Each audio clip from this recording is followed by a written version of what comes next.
Big one today. Big one today. I'm excited about it. Athlete Builder back in the library. I'm your host, Jim Beebe. Got my teammate, Lucas Lorian. Anthony Schlegel, Schlegs, is here today. So, shout out Zach Evanesh. I was getting these texts and I saw his posts on Instagram about the Underground Strength Con. He hadn't done it in over a decade. And I'm looking at that and I know that he was one of our guests, and I'm like, shit, I need to go there. I need to do that. So I'm looking at it, and I'm like, all right, I'm going. So fill out all the stuff, get my hotel room, fly out there, and I'm in New York for Zach's awesome event. Learned a lot, met great people, just got better. And the ROI, the return on investment, was very high for me. So a lot of gratitude and praise for him. So I'm out there and I'm looking at the guest speakers and I'm hunting, right? Because you don't just sit there and sit back passively. We don't do that. And I'm hunting. I'm like looking at these speakers and I'm like, this guy Schlegel. How do I know that name? Schlegel. I'm like, fuck. I think he went to Ohio State because I'm from Ohio, right? I'm from Ohio, so I'm like, I'm looking up his bio. I'm like, motherfucker. Yep, that's that guy. And I'm looking at it and I'm like, target right there. Need to come up and meet him. So I'm outside and he's walking in and I meet him and he says hello and introduces himself. And I recognize that with coaches, there's a lot of yelling that goes on, right? So I don't know if that he's smoking a carton a day or he's been screaming at people in the profession his whole life. But he has this raspy voice and is Oh like, yeah. "Hello, Jim. It's nice to meet you. Way great job to be here." So I meet Anthony Schlegel, and man, just a little background. Like the resume is long. I'm not. I'm gonna hit the highlights, and even the lowlights are better than most people's highlights. But state champ wrestling, all state football, goes on to Air Force Academy, ends up playing football, All American. Transfers Ohio State, no portal at the time. Third team All Big Ten, Jim Marshall Toughness Award. Goes on from there, plays for the Jets and the Bengals, UFL as well. So he's playing professionally, leverages all that. And then from there, once he's done, he starts training athletes over at MetroFlex. Yeah. So if you know MetroFlex, you got to know Ronnie Coleman. That motherfucker's out of that gym, and he's there. He's coaching right next to him. Brian Dobson, another dog over there. Come back from there, back at Ohio State, strength coach when they win a national title. Then he starts the Difference USA. So if you see those pads behind him, if you any football room, they got them everywhere. Lucas has them at his facility up in Fort Wayne, even. So he's out there. He's started Difference USA. Then he's on the ESPN show in the morning with the Morning Juice. You can see behind him the Bobby Carpenter show, another Ohio State linebacker. So they team up for that. And then he's a head strength coach under Urban Meyer, right? Challenges there, a little adversity there, ups and downs like everything else. Helped Ohio State. He got his MBA and now he starts the Armory. He takes a facility from 900 members and doubles it in under 12 months. Fuck, right? So I went through my notes from Zach's event, and he's there talking. And Anthony, he speaks somehow faster than I do, Yeah. and I'm like, what do I remember? I'm like, got that voice, like he's a character out of Yellowstone. But like, I remember he got Carhartt seats in his truck, right? And he likes to go hog hunting, and I'm like, dude. And I'm like, plus there's 1,000 different things I learned, but I'm like, it's just a fun time. So Anthony, man, great having you on the show. Thank you for Hey, being here. man, thank you for having me. It's a pleasure, and I'm super excited about being here.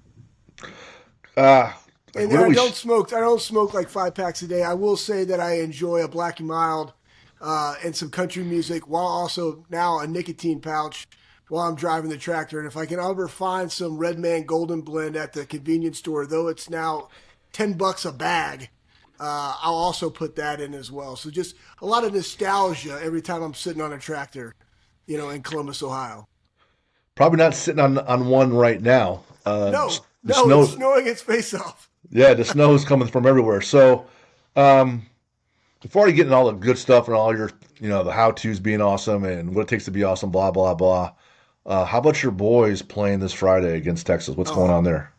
let me tell you something, guys. It's I worked with him from January through June of this year, and a good friend of ours, Kenny Parker. He's the number one assistant at Ohio State. Kenny was the head strength coach at Rutgers. He played at Florida.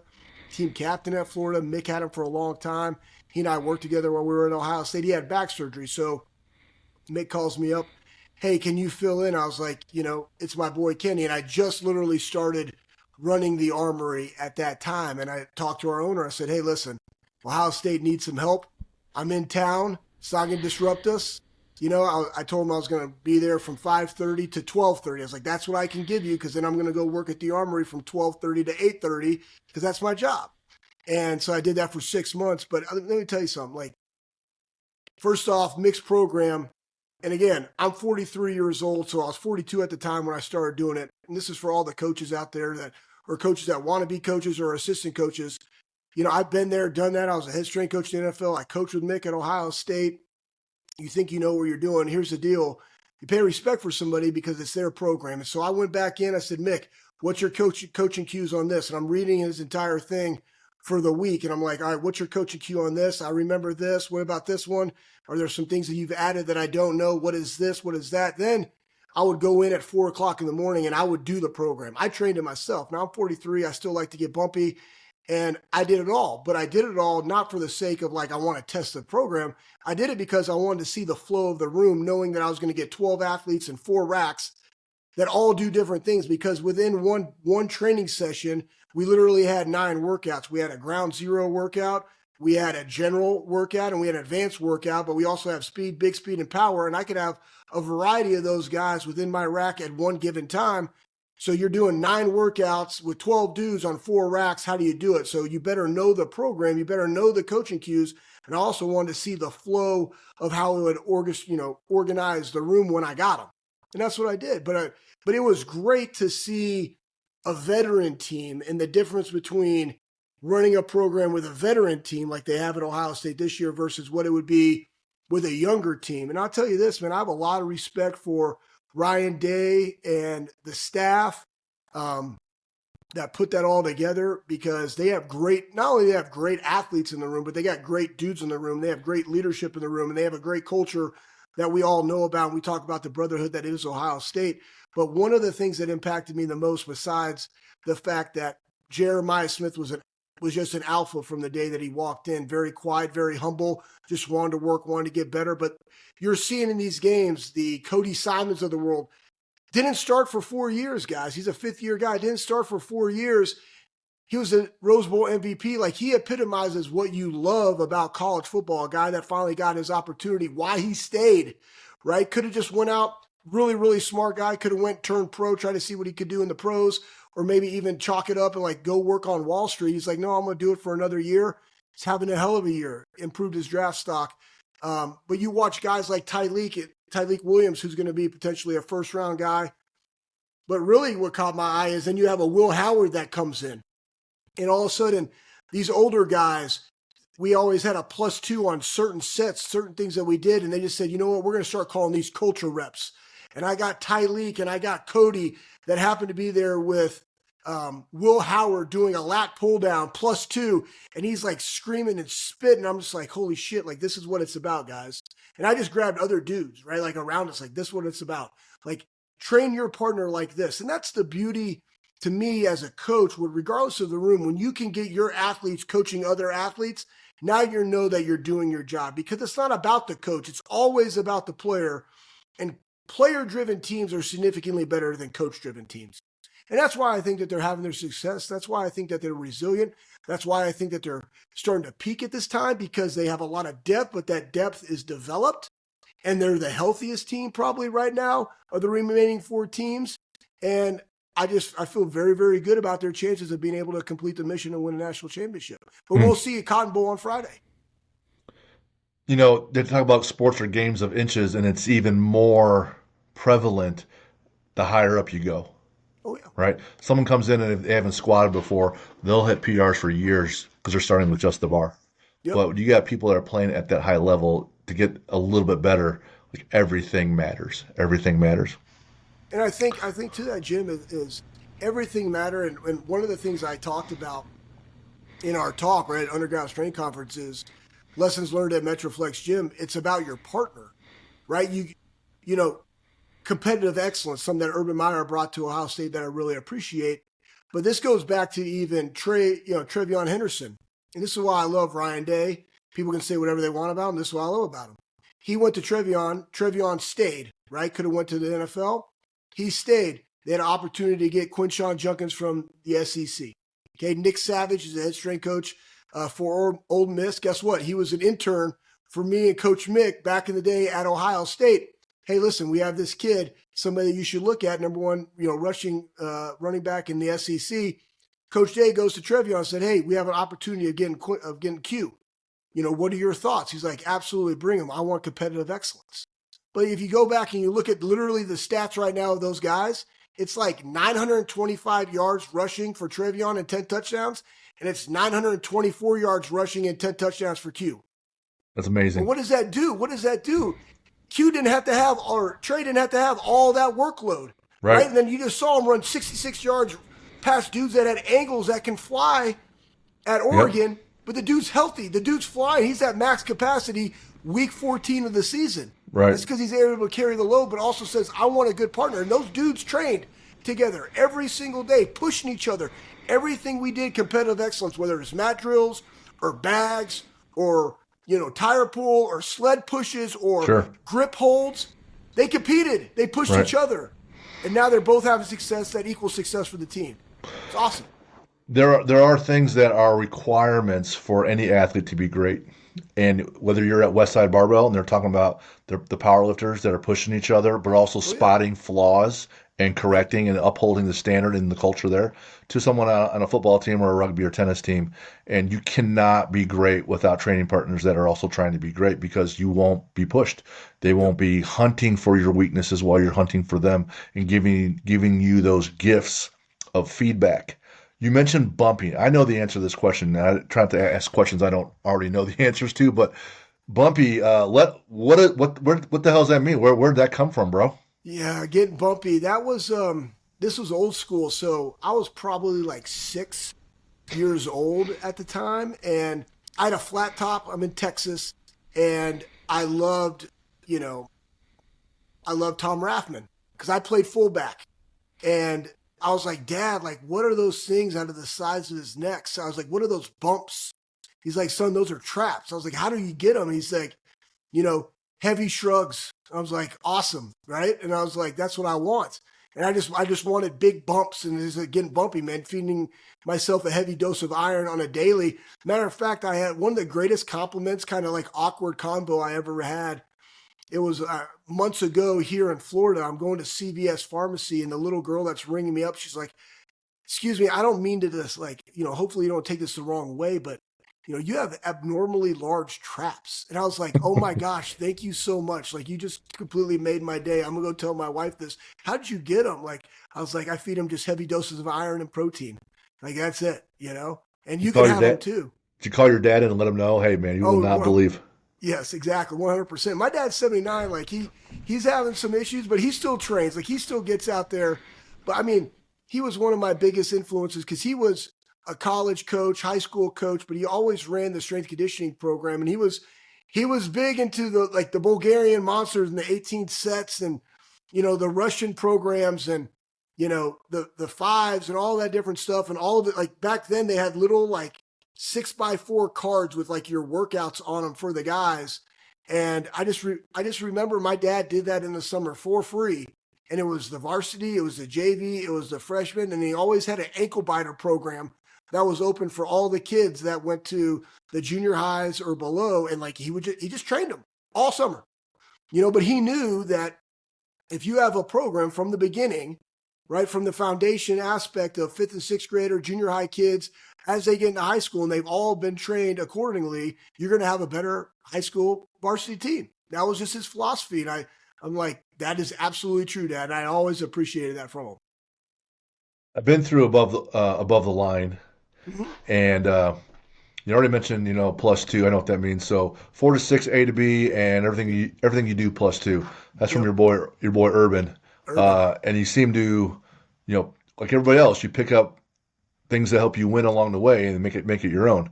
So talk about that and a plus two rep for yourself that Yeah. sticks out in your mind, because I can tell you what my plus two rep was. Yeah, so 4 to 6, that's the length of the play, right? Four to Yeah. six, A to B, right? There's a start, there's a finish, and when you get there +2, that just means play through the whistle. Hmm. And a part of that too is that's the scope of a play. So every competitive excellence drill that we did as a team was always 4 to 6 seconds. Now, could it have tweaked over to 8? Sure, but it was always try to condense it into that parameter so our guys got used to that. And it wasn't just like 20 seconds of shit. It was 4 to 6. It was very intentional. And he would always question, like, why are we doing it longer? Um, +2 rep would be this. Like if we were doing, you know, a hammer strength row or any type of row, lat pull down, pull ups, whatever the case may be, bench, squat, doesn't matter. That +2 rep, right? We call those, they could potentially be a drop set or it's just going to the depths that you don't yourself want to go. Yeah. That's really what it is. And there's a lot of those that you could have in life. Like, I mean, I had a +2 rep in life in 2015 when I first invented the striking machine on a whiteboard inside the Woody, made it for Urban because he wanted guys to get more violent reps in the winter because we were so good at it when we won a national championship. And I was getting my MBA at the time, and I have opportunities of become a head strength coach. And you just won a national championship. Like that's kind of the things that you do when you're at Ohio State. And I remember going and sitting and having a conversation with my wife on a porch swing, saying, "Hey, listen, I think I'm gonna get out of coaching and I'm gonna drop my sack and attack and give up a 6-figure job in insurance, and we're gonna start a company on an idea that I have no clue. You want to ride, right? You want to go?" And she's like, "I No. trust you."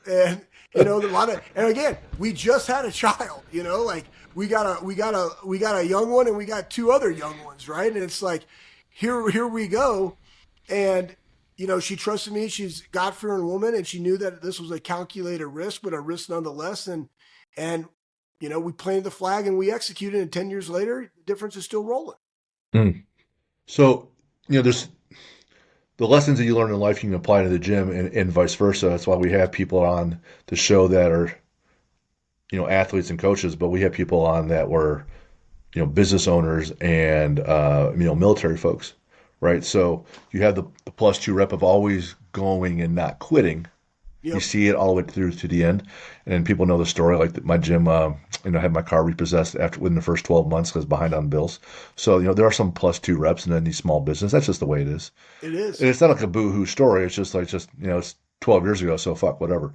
But you just then learn not to give up when it's painful, right? Yep. Just a little bit of pain just tells you that what you're doing is hard, and that's okay.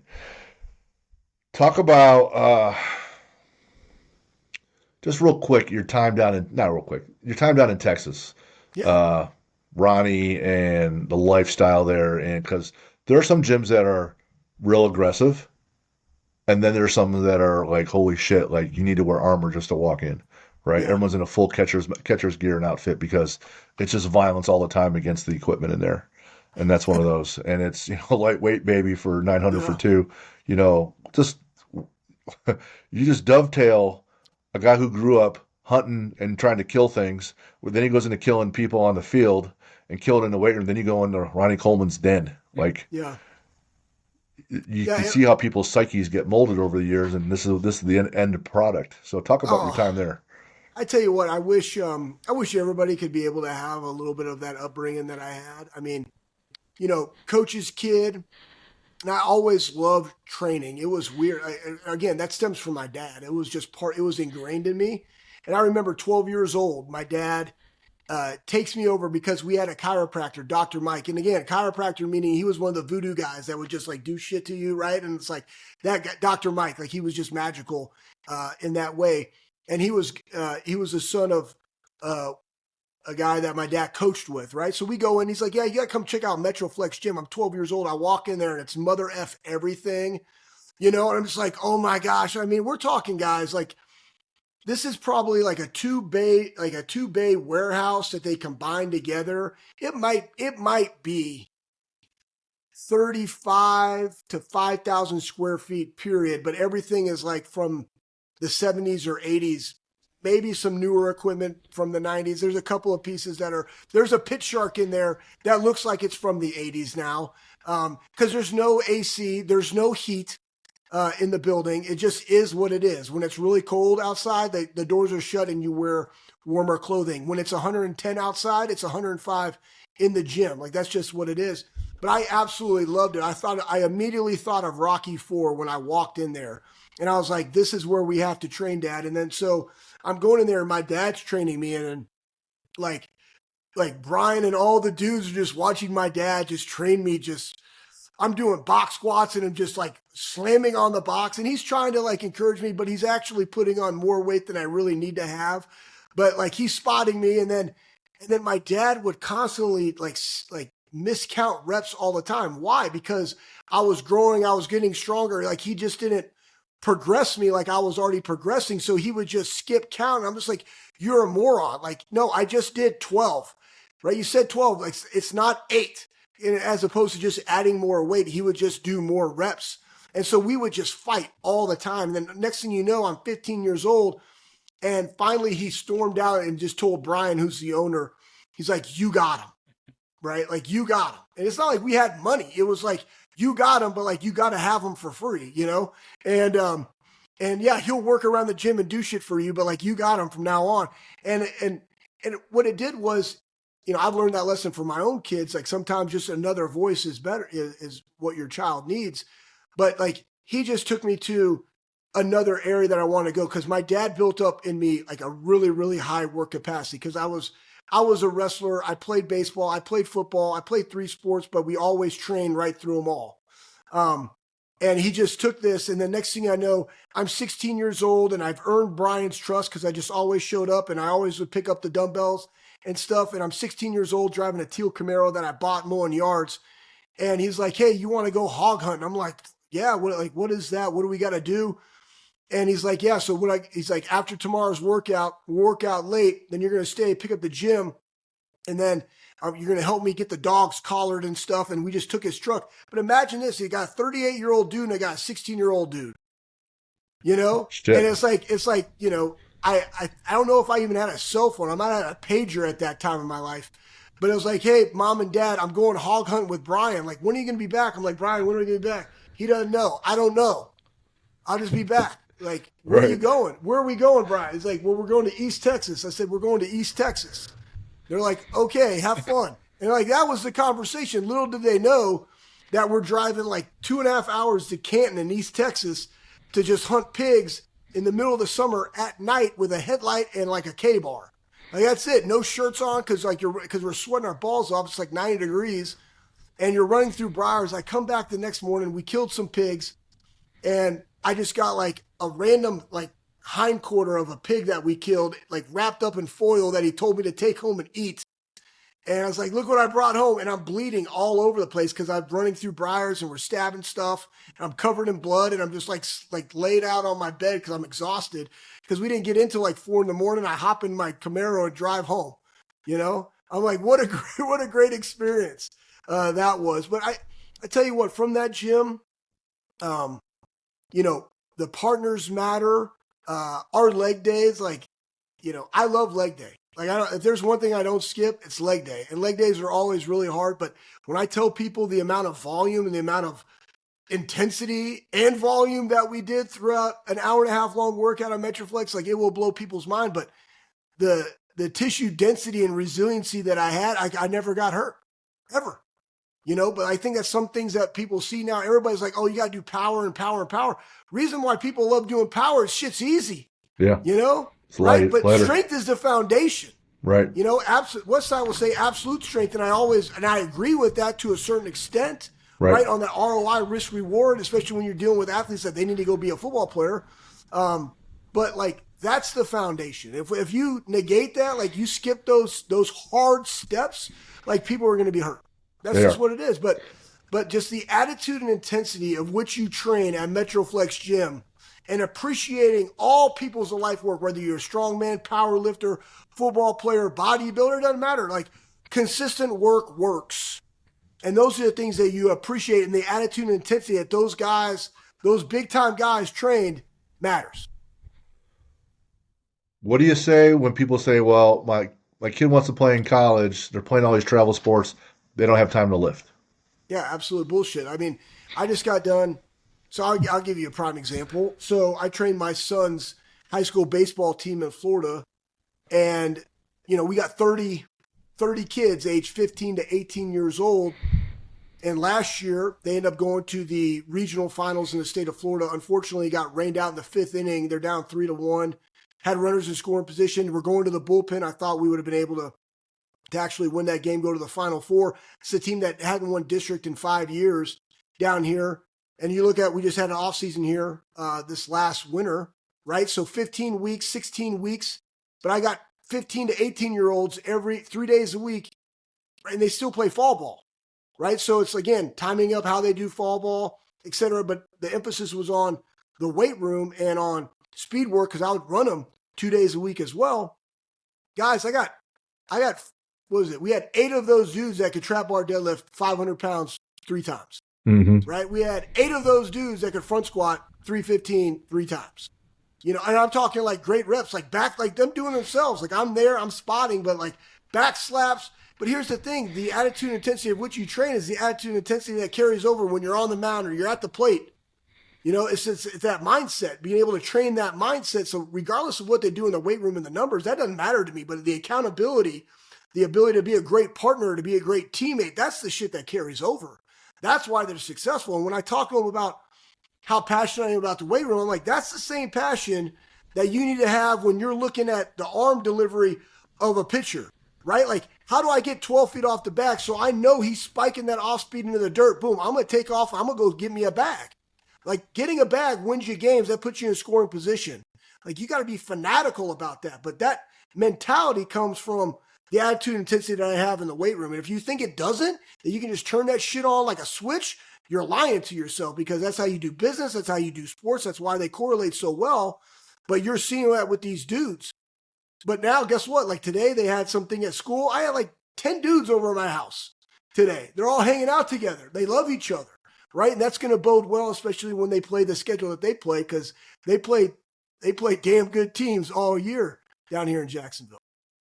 So again, I say like, if you think that your kid can get along with like not training, you're absolutely missing the boat.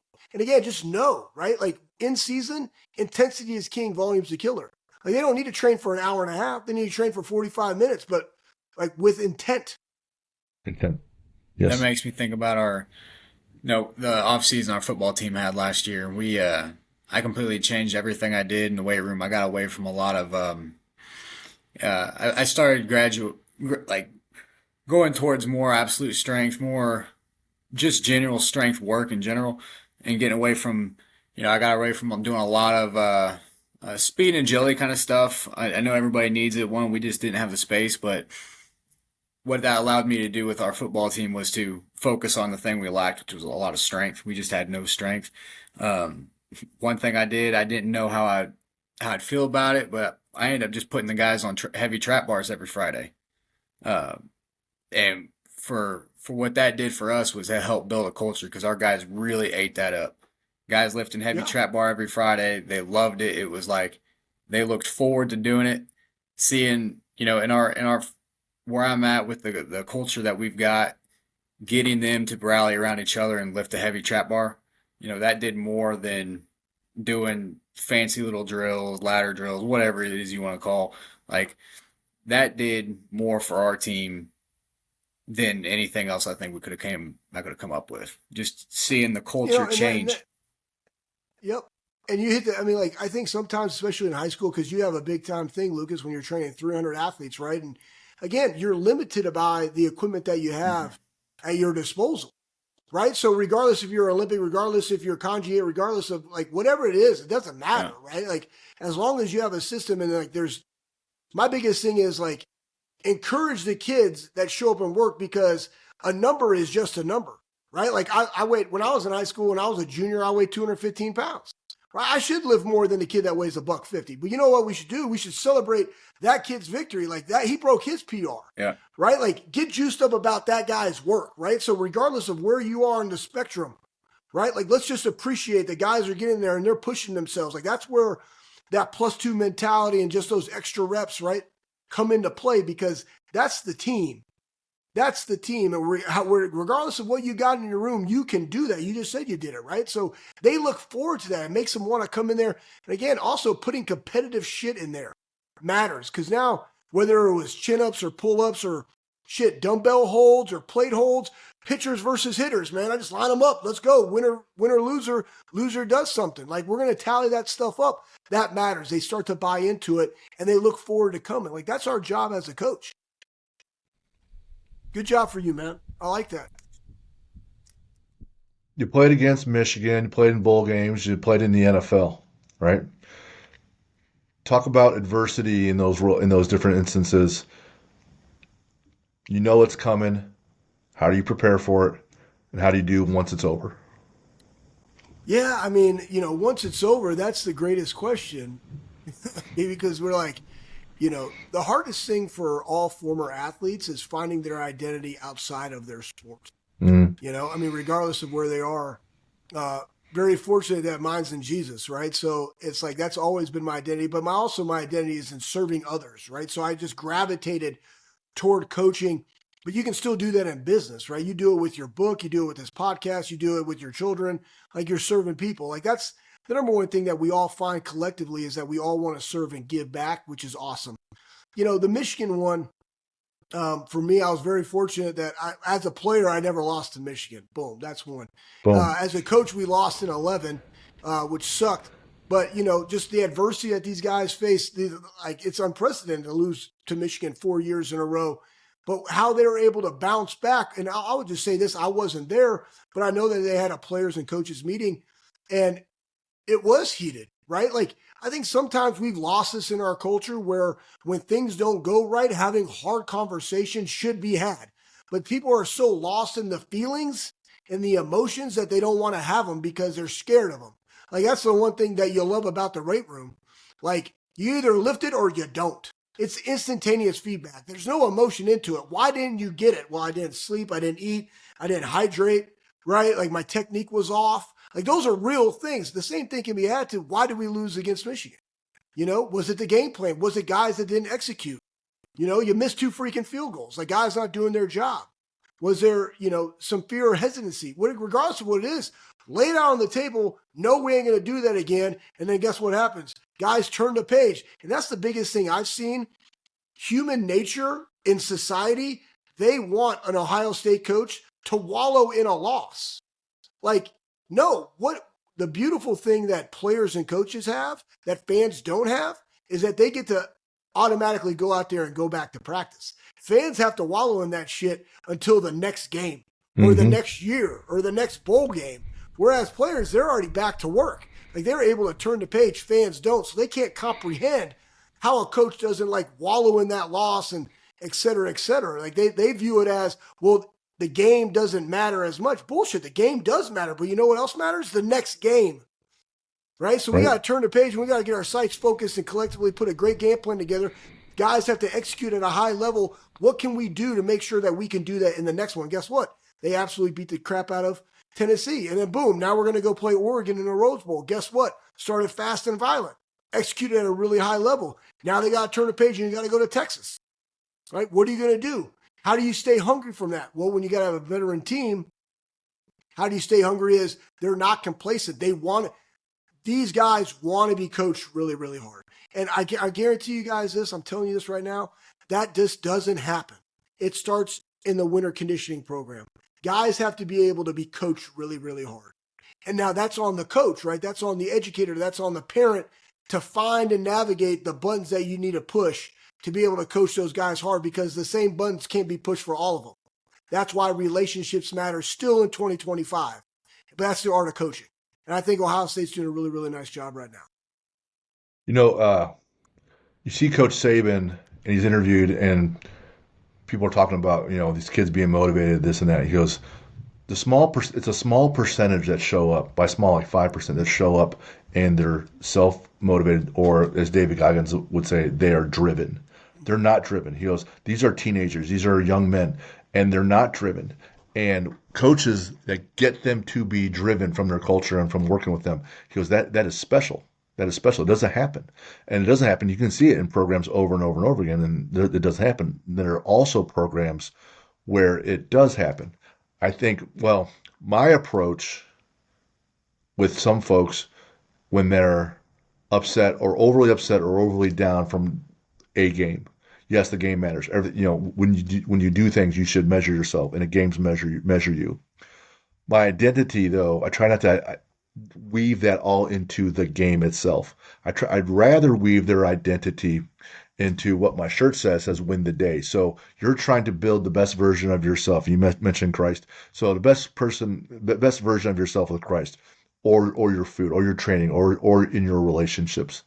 And if you have that heated discussion with the kids and the coaches, and you point out the things yourself and with the team, these things didn't go well last week or in the game. Tomorrow, games played on Saturday. Tomorrow, Sunday, what are the things I can do right now to get wins? Mm-hmm. And if I'm always trying to win, whether it's a game or not, then on Sunday, I'm used to that. I'm Yep. used to always trying to win on my tasks, Yep. over executing my tasks. So then you're always getting that feedback loop, the wins and losses. So you make your adjustments, but you're always hunting. So when the game's over or your career's done, well, what am I still doing today to get better? Maybe I'm not catching balls and I'm not tackling people or hitting balls or shooting baskets, but I can do things physically, mentally, recovery wise, relationship wise to improve. And that's the piece that we try to instill and say, hey, this is you for the next 50 years, 80 years until you die. This Yep. is you until you die. Build the best version of yourself, and then you die. So that when you go in front of Jesus, you're like, hey, man, this is the best I could do. And I made all these fuck ups, and I know you're upset about this thing over here that I did, and these other things too. And I know you are. I know you're upset, but I pushed with everything I have and all the talents and gifts you gave me. I just ran. I just Yeah. ran with it. And so that's what the whole win the day mentality comes from. And that's why we do it. Yeah, the beautiful thing about what you said is, especially in Christ, like it's just covered by grace. You know what I mean? Like we don't have to do anything to attain it. Like it's already been given. So we just got to Yes. go out there and work. And Yep. I think that grace, and I'll say this too, man. Like again, we do a podcast, and you know, Ohio State has been very, very. A lot of the players on the team have been very open about their relationship with Christ, and we got a lot of guys on the Twitter machines and stuff, and saying, "I wish we had the old school, like gritty players back." Like, what does that mean? Like, I was a believer when I was in college. I was as tough as anybody, I would say, right? But my faith was in him. But like, you go watch Trevion Henderson play. Like that guy plays with a chip on his shoulder, as old school, gritty as you possibly can. Because when you watch a running back, how do you know a running back's tough? Is by the way he pass pros, right? When he doesn't have the ball in his hands, like those things matter, right? Tight end, he's not getting a pass. What does he do in blocking, right? Right. How does he pull, right? Does he stick his face? Like that's toughness. You know what I mean? Right. Like I want those guys all the time. To whom they give the glory to, that's just a bonus. I'm like, man, I want to cheer that guy on. I want to champion that guy on. Hey, son, like look at that guy. Look at his work in the weight room. Look what he's doing on the field. Look how he's championing Christ. Because I mean, at the end of the day, love people, love God, love people, share Christ. Like that's it. Pretty simple. And you have a collective group that's doing that at a really high level. Super proud of them. But that's to me, winning the day is simple. Casting your anxiety on him is simple because you know that you're covered by grace. It has nothing to do with what you've done. It's all about what he's done. Yep. Things I can do or don't do still doesn't even matter. Yep. I'm receiving it just cause. Yep. Just cause. Um, in your training, Yeah. yeah, I wrote down you have love of the process and friction, Oh, but yeah. also talk about. I remember when your speech out at Zach's place, when you're training yourself to be a football player. You're like, I need to be a Mm. better football player. At the same time, I trained myself to a 700 deadlift. Yeah. Now, that's fucking cool, right? But ROI. Like, what other areas? What other areas? Like, was it the best use of your time and resources? Yeah. No Right. doubt. Let's just talk about love of the process and friction. And why the hell am I building myself to a 700 deadlift? Almost three times body weight. I think sometimes, well, going to the love of the process, and we talk to our guys about this all the time, especially during a season or during a winter conditioning. Like you have to love the process. And I tell my son, he's 18 years old, who doesn't love to train, but loves what training does for him on the baseball field. Right? Like Mm, you don't have to love it like dad loves it. Like I need it. You know what I mean? Like it's an addiction. Like I know what it does for my body, and matter of fact, more for my clarity of thought yep. than it does for anything for me. right? But you have to love the process of what it allows you to do as an athlete or even in business or even as a parent, because we're the role models of them. Like, hey, I want you to love training because of the longevity that you have. Like, my wife doesn't love to train, but she knows that she rucks or she needs to start lifting because of what it does for her bone density and muscle mass as a 43-year-old woman. But you got to love the process. I think, too, we also need to love to have friction. A lot of people, like I do well when there is a lot of friction. I thrive in chaos. I thrive in it.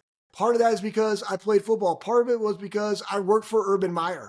Okay. And it was chaos all the time. And I worked for Mickey Marotti, right? Like the chaos is what allowed me to be better, right? I mean, honestly, I think everything that I learned, granted, I have an MBA and that's great, but the ability, like I said, to coach 12 different people with 9 different workouts in an hour, right? And also understanding how to motivate all of those people simultaneously, like that's where the magic happens, right? So I love the friction because I know that friction makes me sharper. So I love that. So I think you have to love the process. You have to be able to embrace the friction. But then going to your point about like training for as an athlete, and this really goes into you at 50 and me at 43, and Lucas, you're probably in your late 20s, early 30s. Like, what do we want our training to be? You know, like what are really my goals right now? And I'll say this, you know, me going through it, here's what I know. People love to do what they're good at. Yes. That's fundamentally the problem. Not necessarily what you need. Yes. You know? I like sled push. Yep. Right. So we're going to sled push. Yeah. Right. Like, hey, you know what? I love barbell RDL. I can go do 500 pounds for 5 right now, barbell RDL. You know what though? That doesn't mean my knee dominant posterior chain is strong. Doesn't mean my hamstrings are strong. It means my lower back and ass is strong. Right. So if I'm looking at that, right, I go onto a Nord board and I'm able to do 360 newtons on it and my asymmetry is below 10%. Cool. But that's not 75th percentile as an NFL linebacker. It's not. So what I need to do, not do so many RDLs, put more knee dominant posterior chain work, add more volume in my knee dominant posterior chain work to get that up, right? Because weak things break. It's right there behind you. That's right. That's the whole point of all of those things. So when you go and you look at, you know, J.L. Holdworth had a great thing about his pie training of what he says. And I like that. But, you know, in what you do in your program, especially individually, right, in the league, because these guys are now entities in and of themselves. What do you have to do to be at max capacity for you, right? And so going back and looking myself as a football player, as a linebacker, here's where I messed up. My identity was in I am Anthony Schlegel, middle linebacker, whereas it should have flipped and said I'm Anthony Schlegel, football player, and what do I got to do to make a roster? That should have been the number one focus. And I think a lot of kids out there should be focused on that, though their parents want them to be a pitcher only or an outfielder. I guess what I did for my son, he's going to go play baseball at the University of Philly in Ohio. And his thing was, everybody was like, you're a lefty, you need to be a PO, you know, you need to do this or that. I said, no, you're going to pitch, you're going to play outfield, and you're going to hit, and you're going to let God do what God does. And we're going to figure this out. Like, we don't need to declare this now. Guess what? Turns out he's going to be an outfielder because all of a sudden he grew to where he's 6'1", 195, and he can hit with power and he can run. More so than he can throw velo.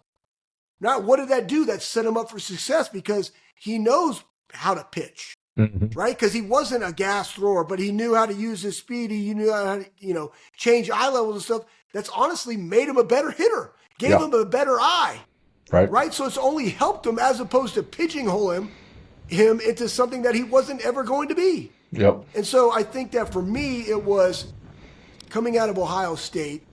Wish I would have had it when I was there. Part of the reason why I became a strength coach was, you know what, Schlegs, you're 250-pound, 6'1.5", you know, 5'7" on a great day with wind, linebacker. What do we got to do 5'7" to be? Yeah, what do we 4'7", probably. I don't know. I thought at some point I touched the 4'6", but probably not. 4'7", 4'7", not 5'7". Not 5'7". Okay. But what do I got to do to be the best football player I could possibly be? That means play in space, play special teams, be a better tackler, not weigh 250, go be 235, work on hip mobility, be able to run for days, be as resilient as possible. That way, when I did get an opportunity to play linebacker, I'm already on a roster. And so now I add more value. It's about value add. Mm-hmm. You know, when you're not one of the alphas out there, right? The 53-man roster is all about value add. So how do you add value? Hey, you know what? I should have picked up deep snapping more because I deep snapped in high school, I deep snapped at the Air Force Academy. I didn't deep snap at Ohio State because we had somebody that did that. Why didn't I just continue to do that and add that to my repertoire to what? Be a football player. Right. You know, why not be 235? Why do I have to deadlift 7? I don't need to. Why not deadlift 7, deadlift 6, squat 5, work on mobility, you know, being able to handle my body in space and like just be a better special teamer, work on those crafts that I need as opposed to the other stuff, right? Where I've been able to spend my time better to be the better all-around football player. And so that's really what we get into in training. At some point, strong is strong enough. Yep. You know, and what does that look like? And we have different thresholds, and everybody's a little different at what does that makeup look like in the weight room. But that's really where it is now, because it's that ROI, that risk reward. But you still got to have it. You still got to go get it. But there's ways of doing it that are safe, that allow you to maximize those guys' weaknesses. Man, I see a lot of that. You know, players not willing to just play the sport and be able to be in the position that they're going to be on the field. A lot of the guys, a lot of the kids that I work with on a daily basis, it's I'm a wide receiver or I'm a DB and that's what I'm going to play regardless if I go 4 years through high school and not touch the field. I'm going to be a wide receiver or when I could go and be a better defensive player. Right. It's different at the high school level because you know your friends and your peers, everything is such an influence on you. It is not cool where I'm at to be a lineman. You know, it is, you know, we got guys that need to gain weight. We got guys that we're always talking about, you know, this off season this year, the big topic, the big thing that we're pushing is nutrition and eating properly and eating right and eating the right amount because our kids don't eat. Teaching our kids how to go about, you know, this is what a breakfast should look like. This is if you can't pack your lunch, you need to eat the school lunch. Even if you don't like it, you got to eat it because you're going to have to train in 2 hours. We're doing a lot of that this year because we got guys that are linemen that don't want to be a lineman. And we got linemen that we got to get, you know, we got to get them eating and get them bigger and get them stronger. We got strong guys. We just got to get a little bit more muscle mass on them. And a lot of the guys just, you know, we got a guy that right now is 6'4". He's not he's not super fast. He's not crazy. You know, he can't cut on a dime, but he would be a really, really good tight end. Hey, you know, maybe you won't start at wide receiver, but you could definitely start at a tight end. You could definitely make a difference and make an impact as a tight end. Kid's trying to put on weight. He's doing everything right. He's taking creatine, protein, eating right, working out really, really hard. He's completely bought in, but he wants to be a wide receiver. And it's just, you know, trying to figure out how to get these kids to understand, like, if you're not a varsity player now, which you could be, what do you got to do to get on varsity? What do you got to do to make that next step and be an impact for our varsity and not be a JV player at 6'4", you know? So yeah. That's kind of, you know, I see it every day, especially where I'm at, and it's a different demographic because it's the influences is so much different, and you're fighting so many other things, not just, you know, you don't always have kids that are all in it because they want to be the best football player they can be. Sometimes it's about, can I be the best football player and will I get a really cool highlight to post on Instagram later? Will this girl notice me if I? That's true everywhere. You know, it's true everywhere. Oh yeah. Yeah. I think what it does is it comes with building trust that you have their best in mind. Mm-hmm. You know, and I also think it comes with celebrating. You know, if I only just show highlights of dudes making catches when I'm watching guys, right? Mm-hmm. Like this is your coaching staff. If I only show the dudes that are making highlight catches, well, what do guys want to do? They want to be the guy that makes a highlight catch. But if you go in there and show a dude like a G. Scott or a Jelani Thurman, there was a play, Jelani Thurman. He's like, yeah, you got G. Scott, you got Will Kazmarek. Jelani's probably like the third or fourth guy. A lot of really talented dude now. I trained him. Really talented dude. Guess what? He came in there on a goal line. I think it was versus Tennessee, and he pulled and he blew this dude up, bro. And like people are tweeting that out. His coach, Coach Bailey down there, he's very much in my mindset. He literally puts up the highlights of them blocking. He's like, I don't give two shits about you catching the ball. Mm-hmm. I care about what you do in the run game. Well, guess what? When you emphasize blocking in the run game, guys want to go block. They can add value that way. And I think that's sometimes as coaches, right? If you want that, like you got to show the wins of everybody. Hey, man, look at this special team. Look at this gunner. Look what this guy did on this tackle or going down on kickoff or getting a punt inside the 10. Like, look at how fanatical he was about doing that job. Guys didn't want to go get that job. That's right. Right? So it's all about how you approach it. And I'll say this too. You know, what we were talking about being a football player, we're talking football, we're talking trainer right now. But guys, it's the same thing in business. Like, not everybody is meant to go be a CEO. This is a fact. You might be a great senior vice president, right? You might be a sales. You might be great at whatever this is. I think sometimes we've all put this emphasis on the title as opposed to the work, when not everybody is meant to be able to go do that. You know what I mean? We see it in coaching. There's a lot of guys like, I don't want to go be a head coach. You're not a good head coach. You're a damn good coordinator. Right. Right? Go be the best damn coordinator you can be. Sure. Right? Not everybody needs that. It's not about title, man. It's about how you impact people, and that has to be an identity that resonates with you, to my honest opinion, to have success. Because what really is success? It's not titles. It's not money. To me, it's always about the people that I serve. The impact. And as long as I'm serving my family, I'm serving the Lord, I'm serving others, like I'm winning. I'm good. Yep. You know, you mentioned Mickey a couple times, and we had him on episode 18. Yeah. So shout out Mick, episode 18. And I know I gave you a copy of my book, and there's a section in there, and there's 6 sections, three for the head, 3 for the body. But in each section, there's a little self-reflecting quiz. And I get this idea because from the book Traction, it's on running your business, and Traction is a real good book on running your business. So early on, 20 pages in, there's this assessment of your business. And I took it like 6 years ago. I'm doing this corporate retreat by myself, trying to figure out my business better. And I score like a 24 out of 100. It's, a god-awful score. I'm like, fuck, this is bad. But I can make a whole bunch of wins and move that score up pretty easily by doing certain things. So I'm like, well, shit, there needs to be this same deal for athletes. So I'm figuring out, all right, there needs to be this test. How can you see where you're at? So with what you just said, like you could deadlift 700, but you needed more posterior chain, hamstring work, with your knee. So what I do with this test in the book is this. I have people go out and find metrics. And I got this idea because I'm sitting there in Mickey's weight room, and I see that up on the board, they have these numbers from last year's draft. And so tight ends, here are your numbers for your 40 and your vertical jump and your bench press and your 5'10", 5, all that jazz. And here's one standard deviation. So if you're better than one standard deviation, you're pretty good.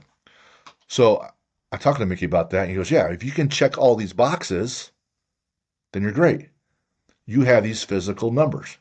Well, there's more to being a football player than just the physical numbers, which is true. So I tell these kids, go to your coach or your strength coach, or find someone if they don't know the numbers. What are the basic physical numbers a middle linebacker should have? What are the basic physical numbers a tennis player should have, a point guard on the basketball team? Great. Now, I asked Nick, I said, how well do they need to know the playbook? Is it 90%, 95%? Is it 100%? And the guys on their unit, so you need to know all the linebackers? Is it all the linebackers in the D line in front of you? How well do they need to know it? They don't need to know the offense, but if you know their team's offenses like Luke Kuechly would do. Oh, yeah.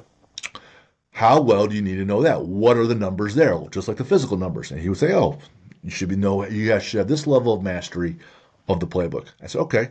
Well, there's still, you got to eat, right? So what's a good body fat? What's a good protein number, et cetera? So what I have these kids do with the book, or these other kids or coaches, I'm like, hey, find out all these different kinds of basic numbers, and wherever you're falling short, bring those up. Yep. If you already got numbers checked off, boxes checked off that you can hit, maintain those.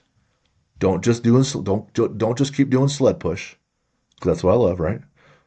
maintain those, but go find areas where there's a limiting factor. Because the sled push for me, that's going to be my competitive advantage. All business school terms, right? Yep. I'm going to maintain that. Go find your limiting factor, raise that up. Now you're this complete football player where you can do anything, right?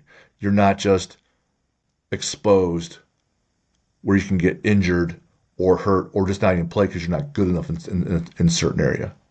So that's how I incorporate everything from the book Traction. My Yep. time with Mickey, seeing how they had these numbers up there and putting it all together with my time in the MBA school to put it in there to help these kids.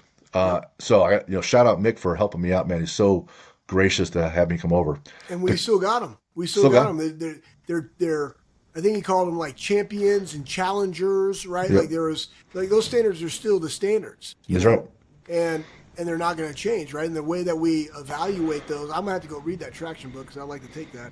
Um, but I think you brought up a great point, and I think that regardless of where you are physically, right, a great equalizer of raising some of those numbers up is football acumen, right? So in the weight room, Tom Barry, who's at Westside, he and I were talking one day, and I always called it like, you know, training acumen, right? But he brought up physical literacy. I like physical literacy better, so I use it all the time now. One thing as a strength coach, your job is to give your kids a high physical literacy. That means know the why.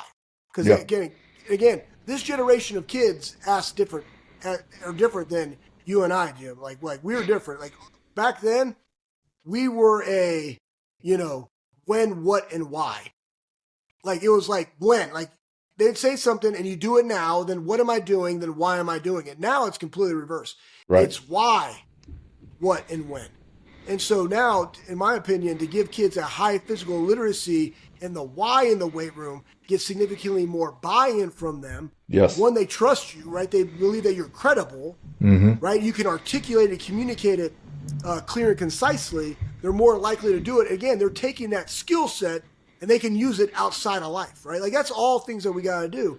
Um, and then, also with that, for Mick, right, is, you know, where are you on a football acumen?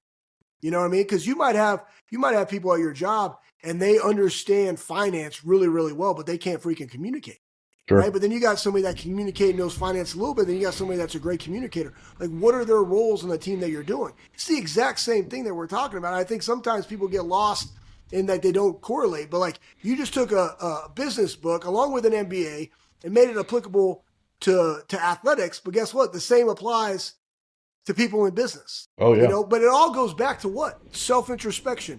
And I think that's probably the thing that we lack most as a society is that nobody wants to have self-introspection and talk to themselves because they're so inundated with the white noise of the things that they digest that they can't sit down and have a real conversation as to who they really are as a man or woman, in those areas because they don't want to show defeat because everything's about the fake face that we put on social media or what have you, or Yep. where we present in our business or place of work, or in, guys not wanting to go be a wide, be a tight end because they all want to be all this something that's fake when they could be adding significant value if they were that, Yes. but that comes with a hard self-introspection conversation.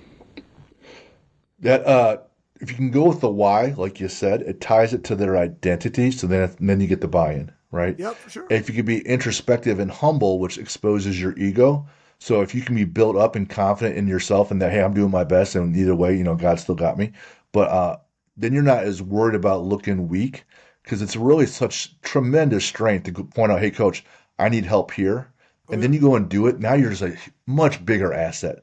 The coach knows that you're coachable. The coach knows that you want to get better, and you're doing the things that suck, right? Yep. You're not just doing a sled push.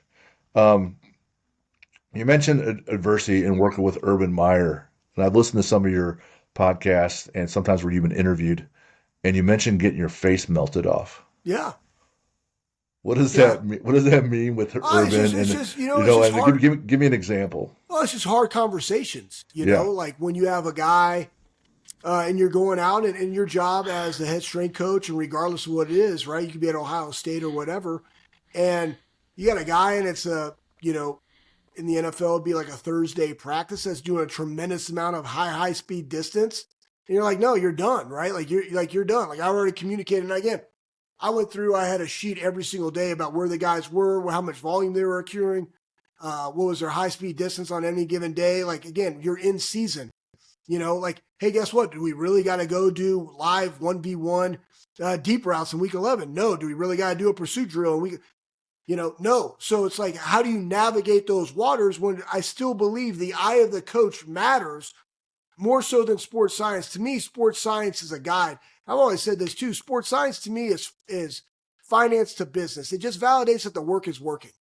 That's what sports science is. Right. It's a guardrail, but it's your job as a practitioner to articulate that guardrail. So if you got a guy that just did 7,500 yards on a Sunday and is a interior pelvic hip tilt guy who's had chronic hamstring injuries his entire career, and you're doing all the shit to make sure that he's good, and he hasn't missed a game, and all of a sudden, week 12, somebody wants to do a pursuit drill. Okay. I know that I'm going to keep, like, what day we're going to do it on Wednesday. Great. All right, cool. I know I'm going to get some guys high-speed distance on this. But, hey, how about this? How about when you run that pursuit drill, how about this guy, we throw a bubble? Right? Throw a bubble screen to that guy's side. Well, automatically, I know I just took away 30 yards of high-speed distance. He doesn't accumulate more volume, and he doesn't look soft. Mm-hmm. Right? I didn't have to pull him out. I didn't have to do anything. I just communicated. Now, there's other times where you're going along, and it's like, boom, this guy is on a threshold. Now he's stacking days of high volume and high intensity. Again, in season, that's a killer. Yeah. Right? Because, again, I want dudes to play Sunday, not on Thursday. Yeah. It's like, hey, boom, you're out. Boom. Next thing you know, conversation, face melted off. Like, what are you doing? I thought you were X, Y, and Z, whatever. And again, what I loved about Urban was that, yeah, he would challenge you, and those conversations are uncomfortable. But as long as he knew that you were the authority of your area, yeah, and you came back at him as to your why unequivocally, planted the flag. Good to go. Yeah. Right. So again, I think sometimes, people don't like to be challenged. I like to be challenged. I challenge my why I did something, because if I don't have the answer as to why I'm doing it, then why am I doing it? Yeah. Right. Not doing it, not just throwing stuff on the wall and hoping it sticks. I'm doing it for a purpose. And the purpose is I want to go win games on Sunday. I ran this small franchise at Purdue. I was painting houses. I needed to pay for my out-of-state tuition called College Pro Painters. And it was a true story, man. And I learned this. I was like, I'm 19 years old, and I'm painting these houses, and I'm hiring these other college kids. They're working for me, so these aren't great college kids. If they were great college kids, they would have legit internships. But no, they're painting fucking houses for me. And College Pro Painters manager, my guy, he's like, hey, Jim, a conflict is going to make your relationship stronger with the customer. And I was like, the fuck are you talking about, man? The customer's mad. Like, I don't want that. He's like, yeah, you do. If you handle it and you're honest, or you make a mistake and you address it and there's conflict, he will then trust you more. He will, if you just hide it, you will then learn to hide during conflict, and your relationships with your clients and your customers and then your painters will be actually weaker, because that'll be your default. And I'm thinking about this at 19. I'm like, okay, well, fuck, whatever, man. You're my boss. If there's a problem, I'll just go tell him right away. Whatever. And then I'm thinking about this later as I'm squatting. I'm like, there's conflict, me versus the bar, me versus my head, me versus the friction, right? The straining. And then you feel like your eyes are going to fucking pop out, or your nose is going to start bleeding. But there's me, and if I handled it, and I went through all my progressions, and I did all my checks in my squat, and I stood back up with the weight, and I then racked it. I'm like, oh man, like now I got confidence, right? I handled this conflict. So once unfortunately, a much older age than I would prefer, you actually do understand that if you handle conflict well, the relationships keep getting better and better. And if you hide things, if you don't address the conflict, your answer is to hide, then you start thinking things like you and your brother don't get along, or your marriage fails because you hid things and you couldn't handle it. And I know what that's like, and I speak from experience. Like, and then you have your job, man, where you don't go to your boss, so then you have conflict there, and you don't handle it well. Then next thing you know, you're not there, right? But you handle this adversity all the time. You're like, hey, it's just adversity. It's just the next task. Yeah. Then it's so much easier, and it's so much easier. Yeah, Big does a great job, and that's why it's like, Lucas has been able to be around a lot of great guys in the strength and conditioning profession. And Jim, you've interviewed a bunch of guys and know a lot of guys, and That's one thing with Mick. It's not necessarily conflict, but I'll give you another example. Even Ohio State, one thing that really was reassuring for me, there's a standard, guys. And the standard is that if you don't come in 30 minutes prior to workout and check in with the nutritionist, you're late. Mm-hmm. And we had guys, like there's guys like high star guys that are playing right now that were 1 minute late. And guess what? They had to go to the locker room and they had to clear out their locker. And Mick was the one that was like, hey, bro, here's the deal. Right? And then you got a coach that comes in. It's like, hey, we couldn't do, nope, the deal's the deal. Right? The standard is the standard, regardless of who you are. And again, when you do that, it permeates throughout the program that nobody's above anything. Right. And you're able to handle that conflict and have dialogue. Like, you're not yelling or screaming for being late. It's like, hey, you made a mistake. Consequence of your mistake is this. Go get it. We'll make it up Saturday. Tell your position coach, see you Saturday. Right? And okay. It happens. And I was like, man, what a reassuring thing. But to your point, if you just continue to not call it what it is or just kind of skirt around the problems, then you're going to have more problems, right? And in business, right, we always talk about, the cheaper it is, the more it'll cost. That's a fact. Yes. Right? The cheaper you price it out to be, the more cost is going to be associated with it. And I also say this, if you undervalue it, they'll underappreciate it. I say those two things in business all the time. Because pricing is critical in business. Yep. Right? But also making sure that people appreciate the value that they're getting. That coincides with the pricing model. But it all holds true when you're dealing with a program. I ran a couple clinics recently, and one was free for members on the big 3 lifts, and attendance was poor. I ran another small clinic with a handful of people as targets, and I charged them a nominal fee. Yeah. On a percentage basis, through the roof, right? Yeah. A nominal fee. If I charge you $25 to show up for an appointment with me for a consultation, just $25 just to show up. And once you show up, I give you the money back. You just paid me $25 as a deposit. Yeah. My show up rate is like 93%. When I make it, hey, I'll just put you down on my calendar. My no show rate is over 50. Yeah. Not reschedule. Right. That's just a little $25. Yep. I have a challenging question here in my mind. Yeah, give it to me. One of your things here is make the main thing. The main thing is to remember to make the main thing the main thing. No doubt, man. The main thing is to remember, right? Yeah, keep the main thing the main thing. For Schlegs and Schleg's family, which is you, your wife, and your kids, right? And your whole entity. The Schleg Incorporated. What is the main thing in 2025? Yeah, just, because you got the difference, right? Oh yeah. You got Ohio State, you got podcasts, right? All the things that I talk about, Jim, I always talk about this too. Don't confuse activity with achievement, and yet I do so many things. Yeah. But when you do that, I've always said this. When you do that, right? So I do a podcast, I do the difference, I do the armory, and I have my family. And then there's Jesus. I got 5 things. So guess what I don't do very well? I don't have a great routine training. That needs to change. Something of those things has to change. And I also live in 2 states, right? And I've flown well over 60 round trips in the time span. But you have those things, and it's like something has to give. Like as we move back to Columbus, it's like, how do we get rid of those things? Because I don't get to hunt. I don't get time for myself. Because again, I put myself in this, but I know I can only be elite at 5 things. Like I can't be elite at more than that. 3 to 5 is all you can do. So keeping the main thing is it's faith and family all the time, right? And then it's about being a servant. Like that's it. How I run those businesses, but they're all allocated certain parts of my time. That's where the processes matter. Yep. Like the difference process, boom, it's smooth, man. I've just been going for 10 years. I get a drop shipment from Rogue, Poof David Copperfield, my guy Steve, who's phenomenal. It's out the door. I got a UPS guy that calls my place the truck stop because I always have I got great toilet paper.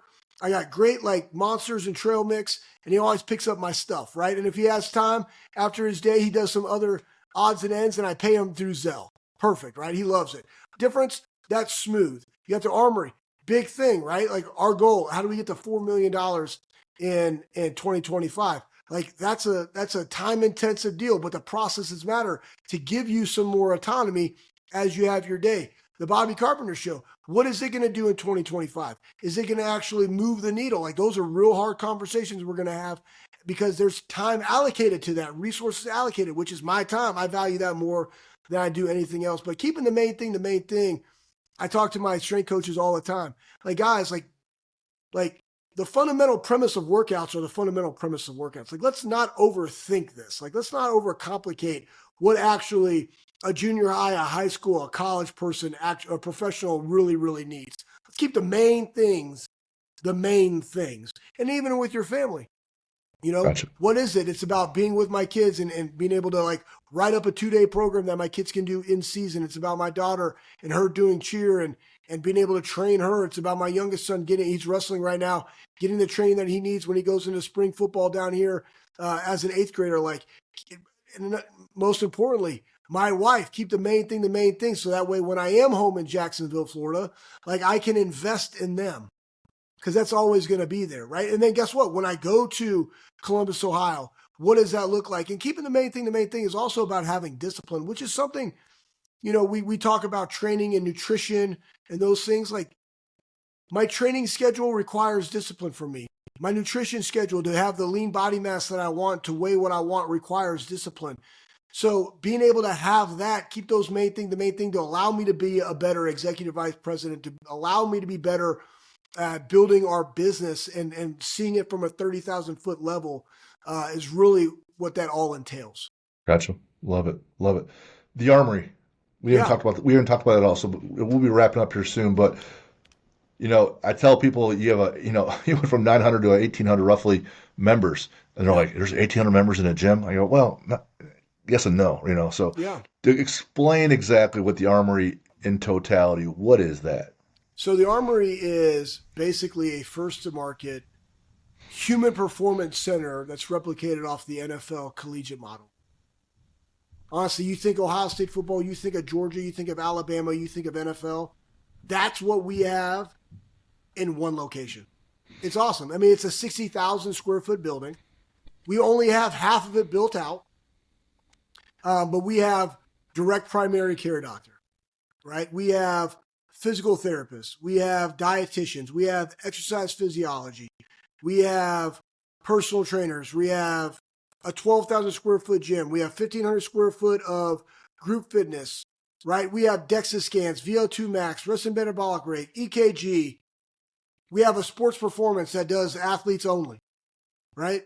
You take that along with another gym called Grandview Pro Fitness that has 600 members of that 1,875 right now, right? Like, that's what we are. There's some people in there that only do the medical. Though the fitness is included, they only do medical. And that's the beauty of it, right? It's like a one-stop shop for all of your things. So if you want to do cold plunge, it's there. If you want to do infrared bed, it's there. Once we build out our recovery room, it's going to be 3,600 square feet of recovery. It'll be bigger than any iCryo, Restore, all of it. It'll be bigger than all of them. Because why? We want it to be a part of your life. It's not the end-all, be-all to be recovered. Hell, there's times at Ohio State, like, we didn't let guys do recovery because their body just needed to feel some shit to it, right? Like, there's some times when you just got to be sore, right? But when you get older, like, what is your routine? How do you maximize yourself? You're going to a boardroom, you need to re-trigger your central nervous system because you're in like a little bit of a fog. Guess what? Go get in the infrared bed, hit the Alzheimer's program, which is not Alzheimer's, it's more of a cognitive thing. Boom, you'll come out of there, like, you'll be lit up, ready to go. It's like I just pounded, 3 nicotine pouches and some caffeine. I'm like locked and loaded after I do that thing, right? But how do you take care of yourself? Do you love sauna and ice? Go do it, right? Like, what are the modalities that you like to do to be the best version of yourself along with working out? Because working out, honestly, it is medical 3.0 because the weight room is where the magic happens. People like to take all the shortcuts that they do, but working out is what allows you to have a better quality of life. It's just the fitness. Yes. Right? So that's why it's all important. It's so important.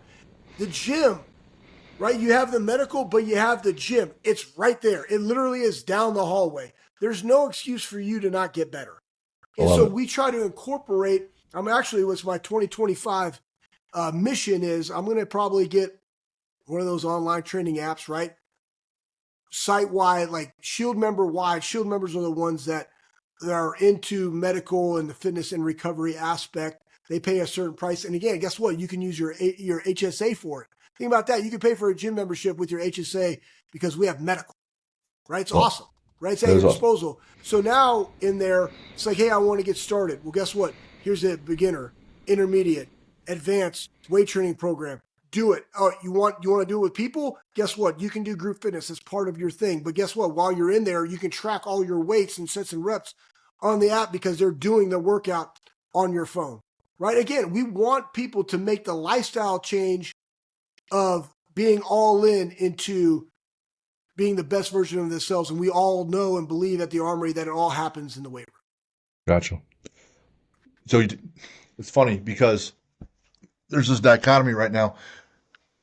There's tremendous benefit when you have friction because you grow from the friction.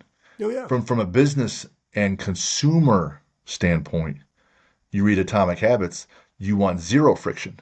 Mm-hmm. You want to make your shiny toy to buy or whatever to do, or your habit or your service, as James Clear would say, you make it obvious, make it easy, make it attractive, and make it satisfying. Yep. So you eliminate a ton of consumer friction. Yep.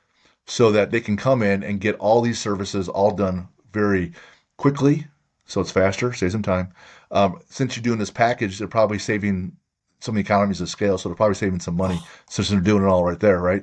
That's actually my next thing is that's our hardest, honestly, Jim, that's our hardest thing right now. The value proposition of the Armory is so massive. Right. How can you articulate that to the consumer? And I've done a lot of things with our pricing where it can't just be $195 for all things because, again, if you undervalue it, they're underappreciated, right? Sure. So now we've gone to more of a, hey, it's $195 for this, but it's a la carte for once you've gone past those things. Mm-hmm. Right now it's a la carte because you have skin in the game, which is what you want. People are going to adhere to it, right?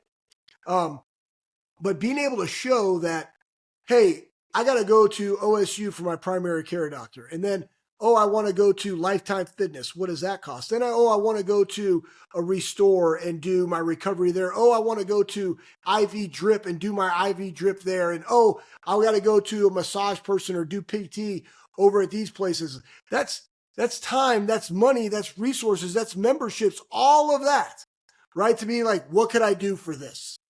Right? Like that, those two things that I articulated to you, like the app to get people into the weight room to where they know how to navigate it. Cause again, people are scared of it, right? Sure. Yeah, we don't allow selfie sticks in there, man. Like you got to have your shirt on. If you want a shirt off, selfie sticks, you go to Grandview Pro Fitness.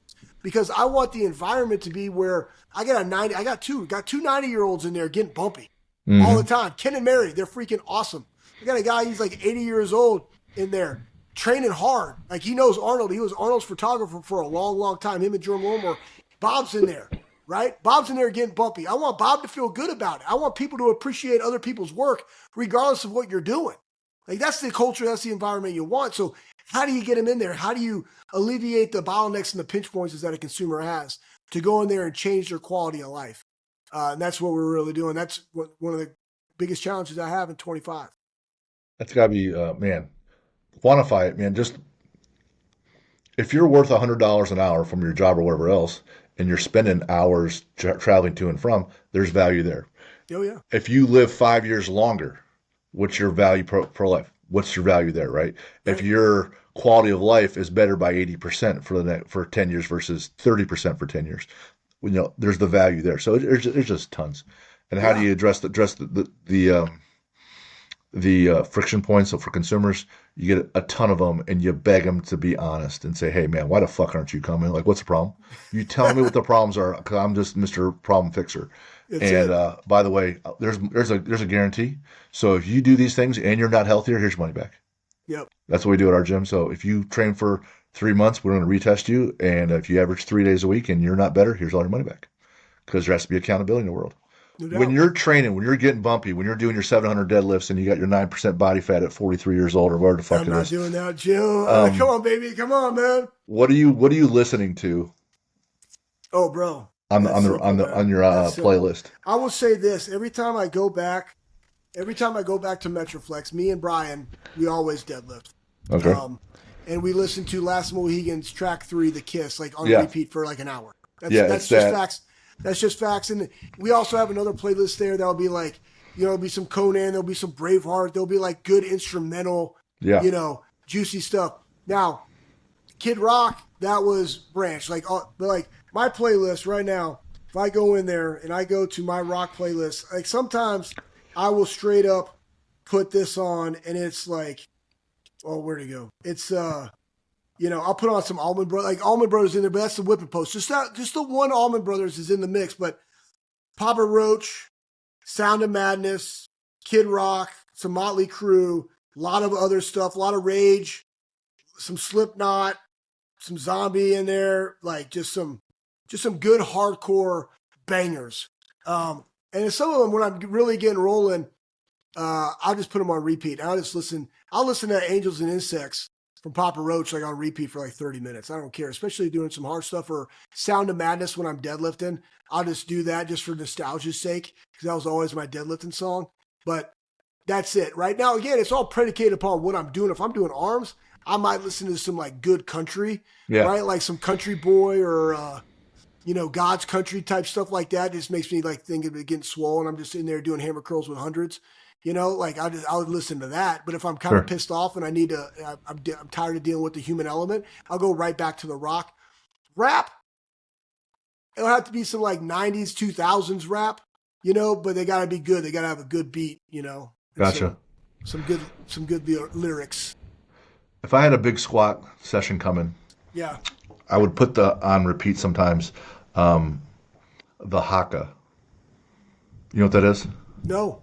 The haka is this short chant that the New Zealand All Blacks. That's why I thought I didn't know the song, but yeah, I know the haka. The haka is their Yeah. chant that right before Yeah. they have a rugby match. Yeah. And they're calling up the spirits that died that are in the earth to come and be in their souls as they go into battle. Nice. Right. The All Blacks, yeah, man. The All Blacks. So I'll just be listening to one of their teams perform the haka, which lasts like 2 or 3 minutes, over and over and over and over, Yeah. and they're just calling up these warrior spirits. It's crazy.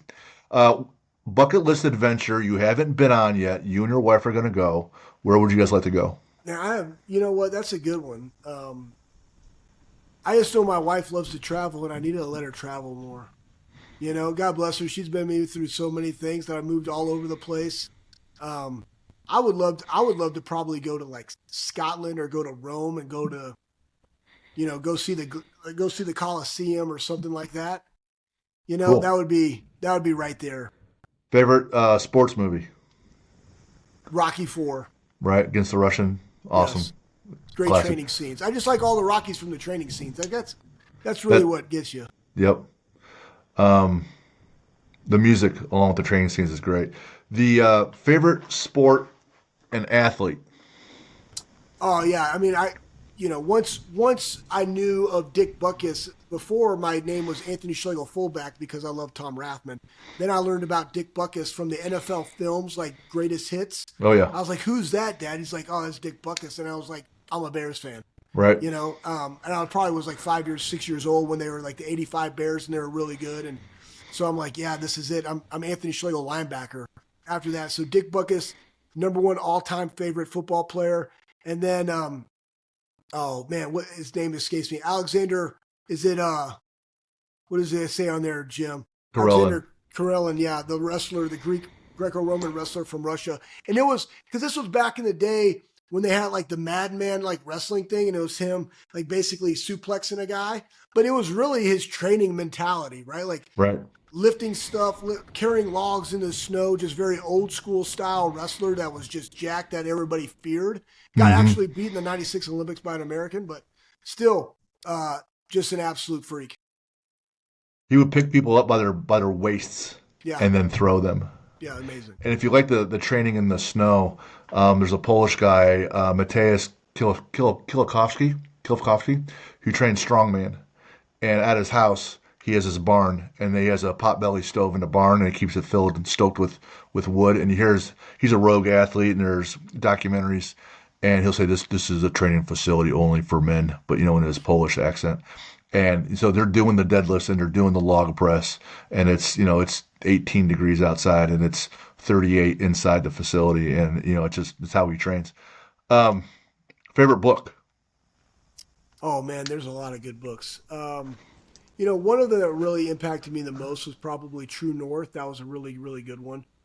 That's actually where I came up with my own uh, purpose and value statements, which, you know, well, for purpose, like to maximize people through authentic service. Like in that book, it goes through like how do you create your purpose statement.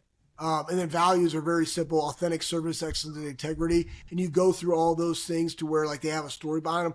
Great, great read. Energy Bus was a good one. I'm actually thinking about. I mean, I'm in the Bible every single day. I'm just trying to always grow and learn from there. Discipline equals freedom. Winner's Manual, Jim Tressel. Yep. Great book. A lot of great quotes out of that one. So a lot of good. Awesome. But Traction, I got to read Traction. Besides, also with your book. With Traction, it asks you also about your business's core values. Yep. And that's how I lead off my book with identity questions for the Yep. athletes. And what are your core values? And I tell people mine. And I said, go ahead and copy them. They're awesome. Or, develop your own. Um, I've been meaning to change this question. It can be fictional or nonfiction, like a real person. Okay. So some people say they hate my grandmother or my mother or just Yeah. other person. Favorite superhero and villain. Yeah. I don't know villain. Probably say villain would be Michigan because I just liked beating them, and I Yeah. just loved what that game meant. Yep.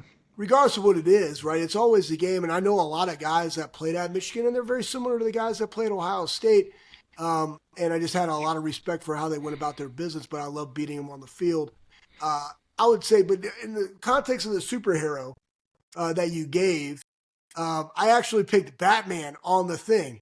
Uh, though in high school I got a Superman tattoo for Super Schlegs, that's neither here nor there. I went with Batman only because um, Batman honestly is the only guy that like didn't have superpowers. He was a Right. detective, like he just used his mind, and he, you know, was a badass and just beat down people, Yeah. and was very very smart and engineered a lot of things. And I love to make stuff, so yeah, I chose him. Favorite lift. Oh, it's easy: squat and deadlift. But only Yeah. squat because it makes you deadlift more. I think sometimes people get that ass backwards.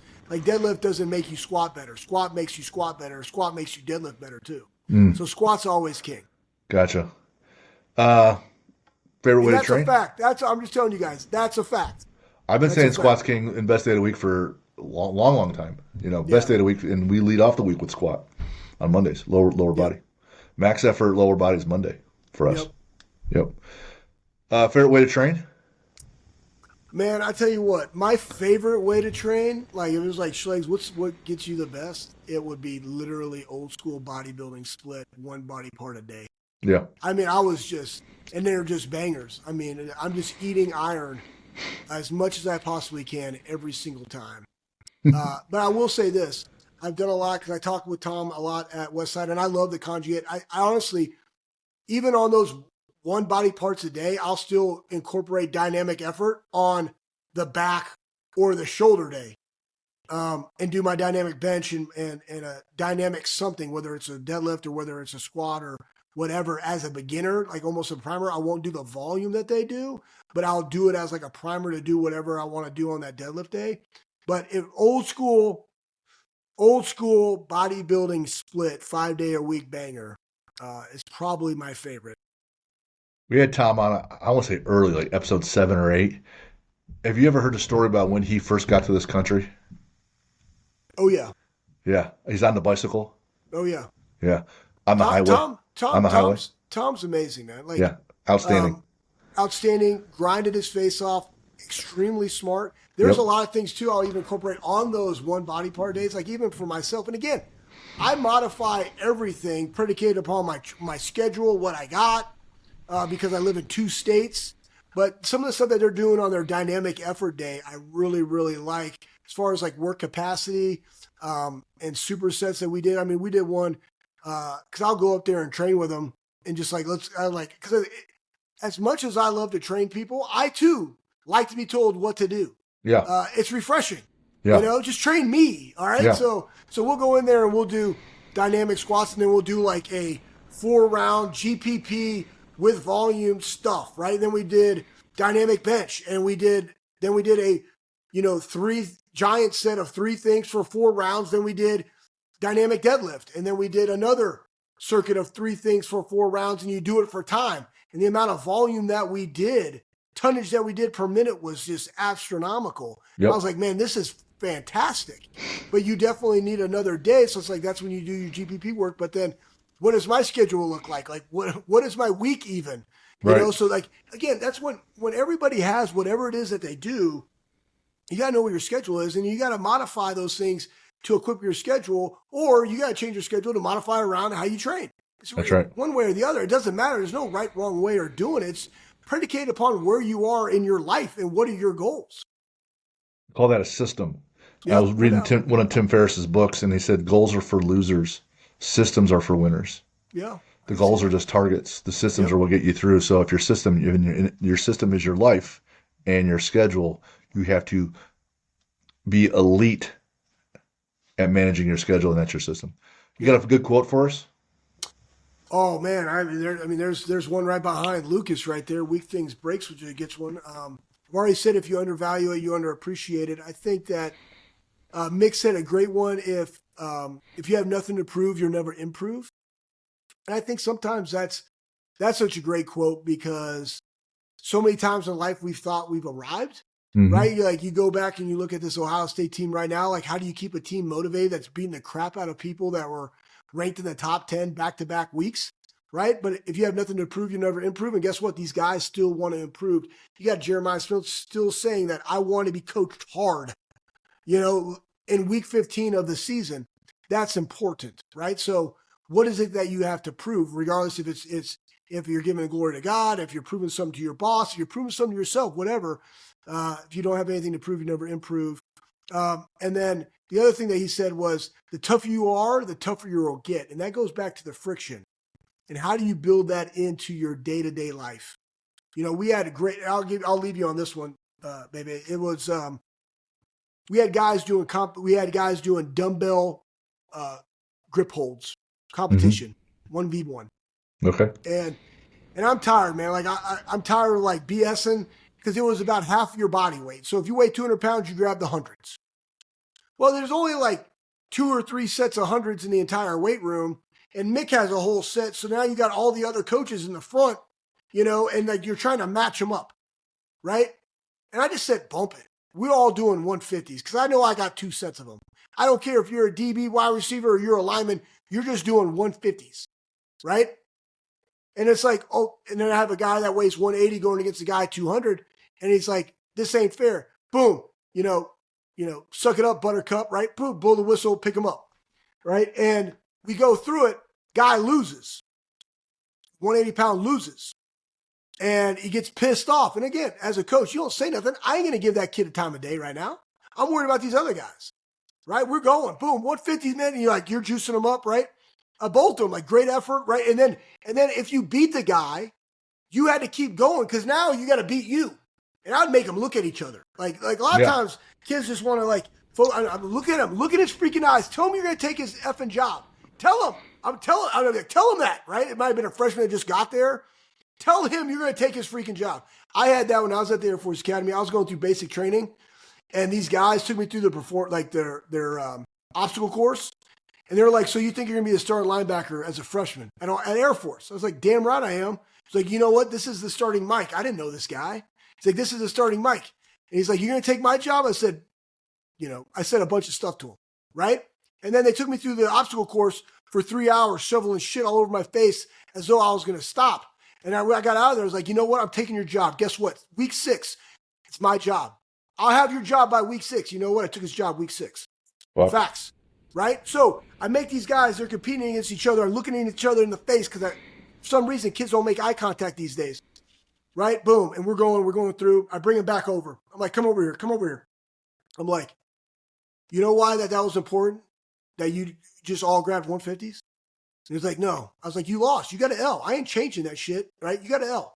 Here's the deal. Guess what? When you go out there and play, your coach ain't looking. Buckeye Nation ain't looking. That when you got out there, you had to block the 210-pound safety, and he had to go in when he got his 2 plays, and he blocked the 185-pound nickel. The only thing they look at is, did you win? That's the point. That's Did the you win point. in business? Did you win in life? Did you win on the field? The eye in the sky never lies. The financial sheet never lies. Did you win? Yes or no? Regardless. That's the point of it, right? So, the tougher you are, the tougher you'll get in that moment. That guy didn't get tougher. The guy that beat him, that went for an additional 35 seconds, he got tougher. Yeah. That's the point. We had these kids recently. They're home for break, and I'm working with them on their nutrition. We set their protein numbers, and they came in, and the kid he missed it by a little. Another guy missed it by a bunch. Other kids, hit their numbers, and I'm like, pass, pass, pass, fail, fail. They're like, what? I'm gonna miss it by a little. That's like that's not an A. It's like a B minus. I go, you either go to the moon or your ship blows up. What? I go, win or die, win or lose, right? Live or die. It's all or nothing. You're walking a tightrope over a skyscraper. You either hit it or you don't. And he's like, what? I'm like, did you win the game or did you lose? Did you make the shot or didn't you? You won or didn't. So it comes down to whatever you're measuring. Did you win or lose? And that's exactly what you said. Yep. Anthony, where can people find you? Oh, man, I don't know. Columbus, Ohio, people. You can go to, I don't even know. Bobby Carpenter Show. Twitter, I'm at Schlegel Valley. Okay. That comes from a Players Club soundtrack. Great soundtrack. But there was a song in there called Splackavelli. But I just changed it to Schlegel Valley. So that's one. The Anthony Schlegel on Instagram. But, we are thearmory.com. The Bobby Carpenter Show. Like, we're just doing stuff. It's fun. The Difference USA, right? Schlegel at The Difference USA, or Schlegs at We Are the Armory. Those are my emails. Hit me up, man. I'm willing to share with anybody. Awesome. Schlegs, thank you for the gift. Thank you for the time. Thank Absolutely. you for your humility, your wisdom, the fun time, the funny stories. Man, I was looking forward to coming home. My wife's like, you ready? I'm like, oh yeah, let's sit back and just ready to go. It's going to be great. So thanks so much for today. Really, really enjoyed it. For those that still email us, you got questions, I've been forwarding your emails to our guests, or I've been answering them directly. info@athlete-builder.com. And the things we talked about, some of the things. Shameless plug. Here's the book, Athlete Builder, the blueprint to build champion athletes. The planner comes out on the 10th, where I'm getting my proofreads, and then the following week, the actual physical copies that people can use for 3 months at a time will come out then. So, Anthony, thanks again, man. My Lucas, pleasure, man. Thank you for till next time. Just love having you guys on, man. We'll see you. See you guys.